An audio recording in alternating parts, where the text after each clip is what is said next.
नमस्कार, मैं हूं आपके साथ जावेद शहाबुद्दीन और हिंदू नए वर्ष की शुरुआत हो गई है और आज नवरात्र का दूसरा दिन है। कल हम लोग खिड़किया माता मंदिर का दर्शन कराए थे और आज रामकोला का जो सबसे चर्चित मंदिर है, जो माता धर्मसमदा मंदिर के नाम से जाना जाता है, उसका दर्शन आपको कराएंगे और यहाँ के इस मंदिर के इतिहास के बारे में बताएंगे कि आखिर इस मंदिर का इतिहास क्या है। और यहाँ पे जितने भी श्रद्धालु आते हैं, मैं उन लोगों से भी बात करने की कोशिश करेंगे। लेकिन उससे पहले मैं आपको एक चीज़ आपको बताना चाहता हूँ कि मंदिर एक आस्था का केंद्र होता है, लेकिन एक बिजनेस का भी केंद्र होता है। बहुत सारे ऐसे गरीब लोग होते हैं जो अपना इस मंदिर के पास प्रसाद वगैरह बेचकर, रक्षा सूत्र वगैरह बेचकर अपना जीवन यापन करते हैं। तो वो तस्वीरें दिखाएं कि देखिए किस तरह से कितनी खूबसूरती के साथ यहाँ पर प्रसाद की दुकान, चुन्नी की दुकान लगाई गई है। तो एक आस्था के साथ साथ एक जो गरीब परिवार है उसका भी भरण पोषण होता है एक मंदिर से। और ये हमारे देश का यही खूबसूरती है। जो यहाँ के लोग हैं, मैं उन लोगों से बात करने की कोशिश करूँगा और उन लोगों से जानने की कोशिश करूँगा कि आखिर इस मंदिर का इतिहास क्या है। चाचा प्रणाम, क्या नाम है आपका? रमेश कुमार।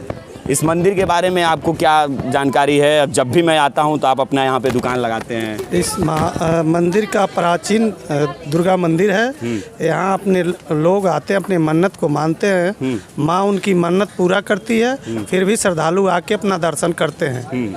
हजारों लोग यहाँ आके दर्शन वर्शन करके जाते आते रहते हैं। लगा हुआ है यहाँ चैत्र रामनवमी का मेला भव्य लगता है, जिसमें बड़े दूर दूर से लोग और आते हैं और मेला करके और पब्लिक के दर्शन करके भी जाते हैं। ये भी माना जाता है कि जब इस मंदिर पे शादी विवाह की जब बात होती है और देखा देखावट होती है तो वो शादी पक्का हो जाती है, कटती नहीं है। इसमें क्या सच्चाई है? इस मंदिर पे जो भी देखा दिखाई होती है लड़के और लड़की का, वह मन्नत पूरा हो जाती है, शादी विवाह पक्की हो जाती है। तो आप यहाँ पे दुकान चलाते हैं? जी।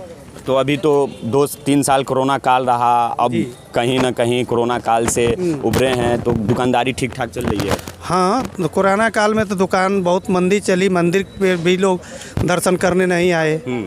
और उसके बाद से कोरोना काल से कुछ दुकानें अच्छी तरह से चल रही है। लोग आ रहे हैं, अपना मन्नत मान के जा रहे हैं, दर्शन करते हैं। दर्शन माता रानी का मांगने का अलग अलग, कई लोग मंदिरों पे ये कहते हैं कि रक्षा सूत्र बांधते हैं लोग, कुछ लोग कहते हैं कि चुंदी बांटते हैं लोग। यहाँ क्या परंपरा है? यहाँ लोग कैसे अपने मनोकामना मांगते हैं? चुनरी भी बांधते हैं आके यहाँ, अपने मन्नत मांगते हैं। हाँ। तो देखिए इन लोगों का भी कहना है कि जो मंदिर है काफ़ी प्राचीन है और काफ़ी लोग यहाँ पे आते हैं श्रद्धालु और उनके मनोकामना पूरी होती है। चुन्नी बांधकर अपना मनोकामना मांगते हैं और जब मनोकामना पूरी हो जाती है तो वो उस चुन्नी को खोलने के लिए और माता रानी का जो भी कुछ प्रसाद वगैरह होता है उसे चढ़ाने के लिए और भी लोग हैं। मैं उन लोगों से बात करने की कोशिश करूँगा और उन लोगों से जानने की कोशिश करूँगा कि आखिर इस मंदिर के जो इतिहास है उसके बारे में जानने की कोशिश करूंगा। और उन लोगों से मैं यहाँ पे जो और भी लोग हैं, मैं उनसे बात करने की कोशिश करूँगा। प्रणाम चाचा। नमस्कार। क्या नाम है आपका? जी, मेरा नाम रमेश है। मंदिर के इतिहास के बारे में आपको क्या जानकारी है? और मंदिर का इतिहास ये है कि मान लीजिए बहुत पहले जो एक राजा हुआ करते थे, अगर डिटेल में बताएं तो कई मतलब हफ्ते लग जाएंगे। संक्षेप में बता दीजिए। तो यही है, जैसे राजा थे, उनके मतलब परिवार चलाने, राज्य चलाने का कोई मतलब वो नहीं था।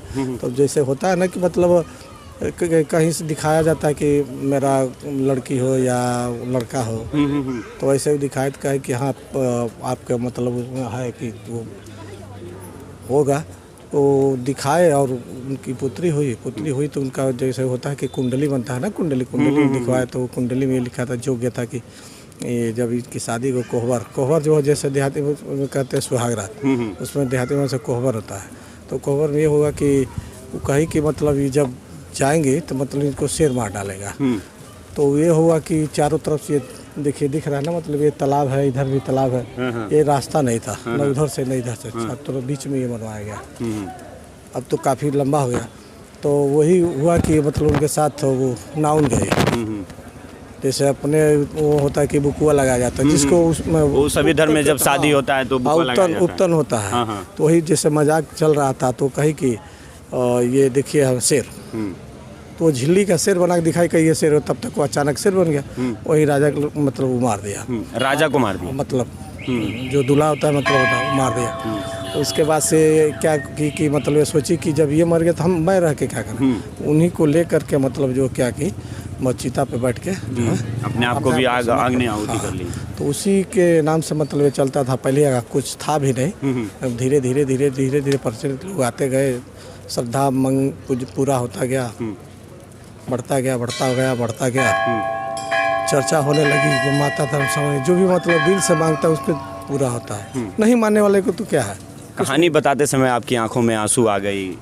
अरे वो तो अंदर के, वो आँख से निकले या ना निकले, लेकिन अंदर की आत्मा, सबको बच्चे हो या बूढ़े हो, जवान हो नौजवान, वो तो होता ही होता है। जब किसी सोच को अंदर से सोचते हैं तो मान लीजिए कि वो तो होता ही है, भावुक आदमी होता है। देखिए ये मंदिर की ऐसी कहानी है कि चाचा बताते समय उनकी आंख में आंसू आ गई। और आजकल के ज़माने में शायद ही कोई ऐसा होगा कि अगर उसकी पति को कोई शेर मार दे तो पत्नी अपने पति के साथ अग्नि में आहुति दे दे। लेकिन वो माता एक ऐसी थी जो एक इतिहास बनाना चाहें और जिसको लेकर आज पूरे यहाँ मंदिर में चर्चित होता है, चर्चा है। और इसी को लेकर लोग यहाँ पर श्रद्धालु आते हैं और अपनी मन्नतें मांगते हैं और उनका मन्नतें जो है, मनोकामना है, वो पूरी भी होती है।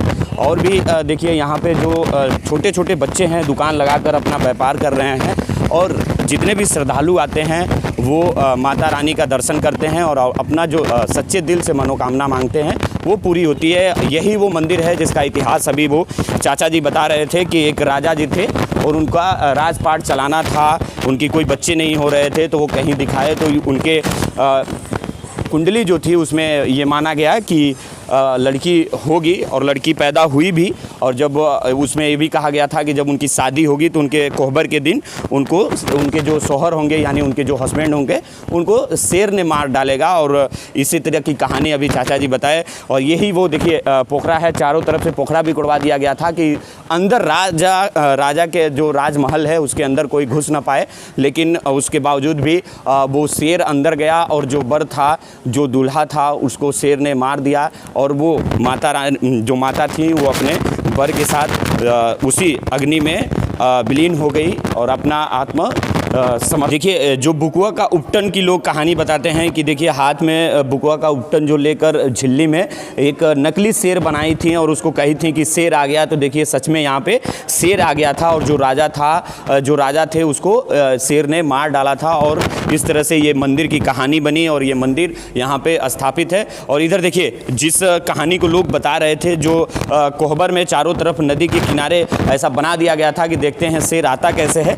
देखिए वही वो मंदिर है जहाँ पर राजा सोए हुए हैं और उनकी जो धर्मपत्नी है वो किस तरह से अब खुद अपने गोद में लेकर उस आग के अंदर विलीन हो गई, जिस तरह से खुद अपना जान आहुति कर दी। तो फिलहाल इस वक्त की वीडियो में बस इतना ही। और अगर हमारी इस वीडियो को फेसबुक पे देख रहे हैं तो पेज को फॉलो करिएगा, यूट्यूब पे देख रहे हैं तो चैनल को सब्सक्राइब करिएगा। मिलेंगे बहुत जल्द अगले वीडियो में। बहुत बहुत धन्यवाद। जय